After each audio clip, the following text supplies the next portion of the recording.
What is up guys? So yun, bagong ahit tayo. New look, walang bigote no. Tapos dito na yung balbas. So ayun, another day, another vlog. So gusto ko lang sabihin na gagalingan ko na. So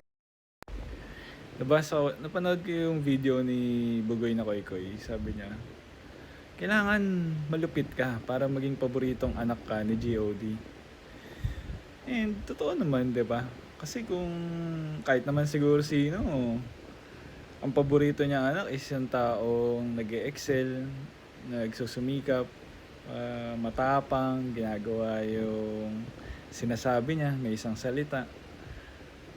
And ayun, isa yun sa gusto ko rin na maging personality ko. Kaya simula ngayon, lahat na ng dapat gawin ay gagawin. Wala nang hiya, wala nang takot, wala nang kahit ano. Kung maisip mo, gawin mo. Pag-isipan mo kung paano, kailangan syempre maayos yung execution, hindi naman basta bara-bara. Ayun, tapos, yun lang yung gusto kong sabihin. Kaya, Kaloy, galingan mo ha, para maging paboritong anak ka ni G.O.D.